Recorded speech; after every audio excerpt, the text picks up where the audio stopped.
छोटी बहू। चिंता तो होगी ना माँ। मैं घर पे आया देखा आप थे ही नहीं घर पे, पूरा घर सुनसान पड़ा हुआ था। घर में इतने लोग हैं छोटू, सिर्फ मेरे ना होने से घर सुनसान लगने लगा। और वो लड़की जो इतने दिनों तक यहाँ पर रह कर गई, उसके जाने से सुनसान नहीं लगा घर तुझे?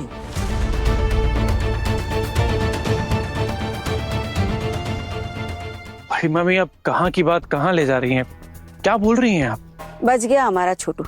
देखिए अपने बेटे का चेहरा ध्यान से देखिए भाभी।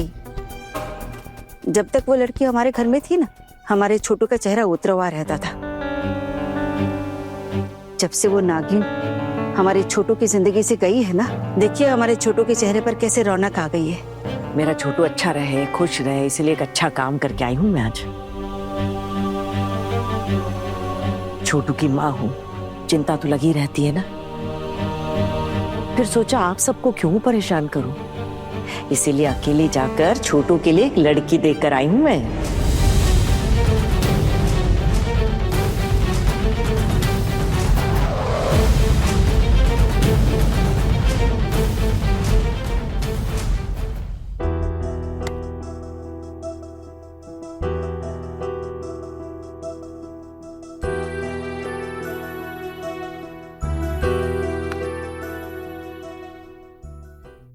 मामू, इतनी देर हो गई आपको लौटने में, क्यों? हाँ, थोड़ी देर हो गई।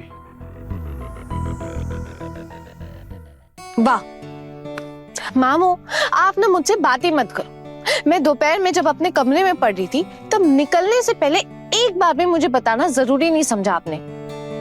आप मुझे अपनी बेटी मानते तो असल में ऐसा कभी कर ही नहीं पाते, लेकिन नहीं, मैं तो हूं ही कौन आपके लिए, है ना?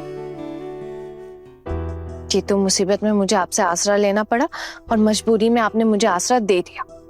इसीलिए आप एक बहुत अच्छे इंसान है ना, बहुत दयालु, इसीलिए तो आपने मुझे एक बार भी बताना जरूरी नहीं समझा। अरे वाह, लो अब शुरू हो गया मेरी बेटी का भाषण। अब बंद करो ये सब तुम।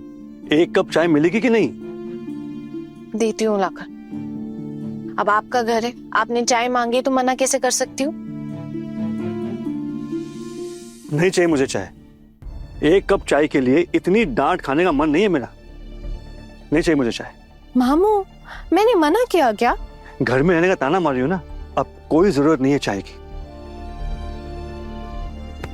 मामू, आप उल्टा मुझ पे गुस्सा क्यों कर रहे हैं? और दोपहर से जो मैं इतनी टेंशन में थी उसका क्या? अरे बोला था ना, दोस्त से मिलने जा रहा हूँ। कौन सा जुर्म कर दिया मैंने? तो मामू बता कर नहीं जा सकते थे आप? बताता तो तुम वापस बकबक शुरू कर देती। उसे टाइम फिक्स था, उससे वादा किया था मैंने। और तुम तो कह रही थी कि 5 बजे से पहले तुम मुझे निकलने नहीं दोगी। तो इसलिए बिना बताए चले जाएंगे आप? अच्छा बाबा, गलती हो गई। ओके।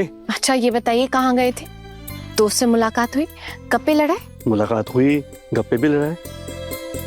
वैसे मामू, कि कौन सा दोस्त है आपका जिनका नाम तक नहीं बताया आपने, घर तक नहीं लाए आप इन्हें? मैं हूं या इसलिए नहीं ला पाए ना कि आपके दोस्त के 1000 सवालों के जवाब देने पड़ जाते शायद? अरे सत्या की बैनर्जी किसी को जवाब देने से डरता है क्या? क्या बोलती रहती हो तुम? असल में बात कुछ और है। बात यह है, मैं उस इंसान से मिलने गया था जिसे मैं घर लाता तो तुम्हारा मन खराब हो जाता। क्यों? कौन था वो? ये वही है जिसे मैं एक वक्त सबसे अच्छी दोस्त बनाना चाहता था। मतलब?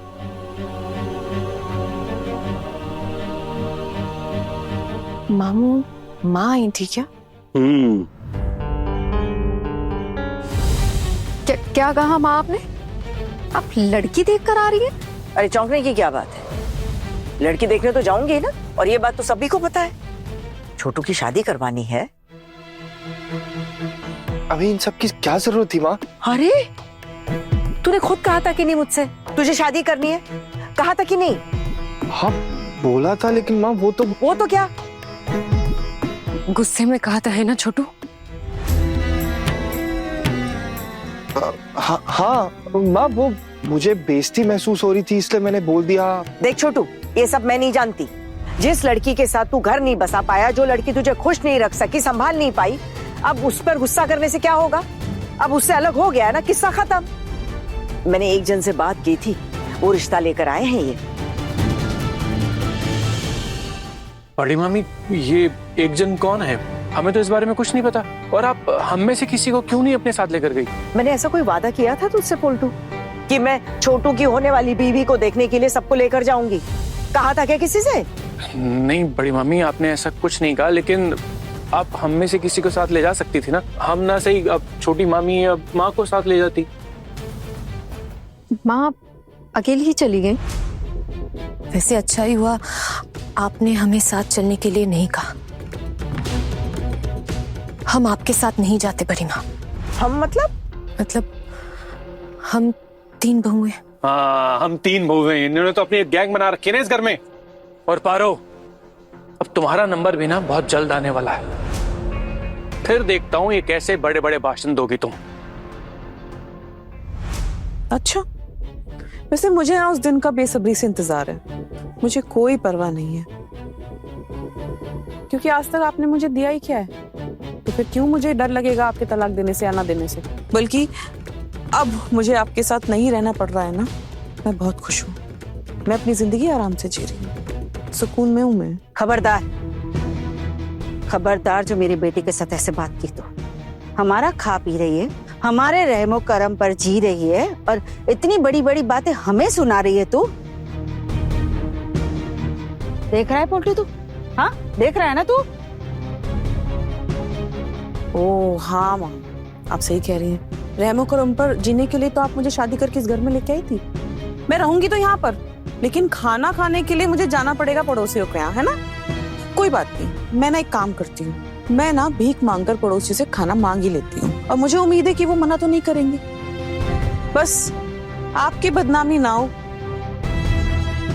मैं कल सुबह ही चली जाऊंगी और सबसे भीख मांग के खाना खाऊंगी, ठीक है माँ? कितनी मुंहफट हो गई हैं सारी बहुएं। पहले कभी ऐसा कुछ होता था इस घर में?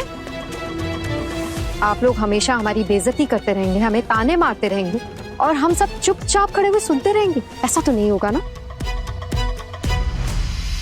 ये सब उसी लड़की ने सिखाया है, उसी की बोली रट रही है ये सारी।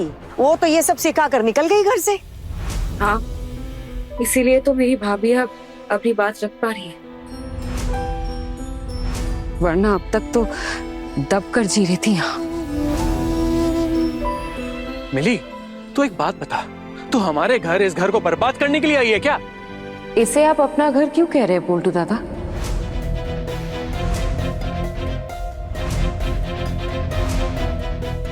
इसका मतलब आप माँ से मिलने पार्क में गए थे? और क्या करता बताओ? और वहां से फिर एक और जगह गया था। कहाँ गए थे? तुम्हें बुरा लगेगा सुनकर। मामू, मुझे क्यों बुरा लगेगा? आप चले गए और मुझे सुनकर बुरा लगेगा। आप बताइए ना कहाँ गए थे। बताऊं? हाँ प्लीज। गया था लड़की देखने।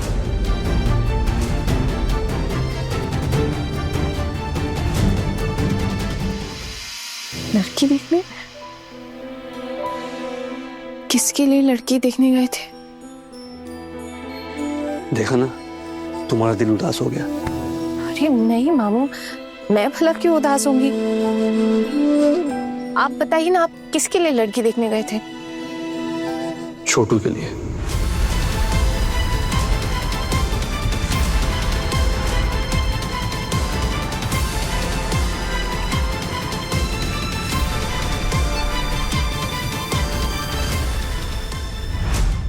बड़े घर की छोटी बहू, शाम 9:30 बजे दंगल टीवी पर।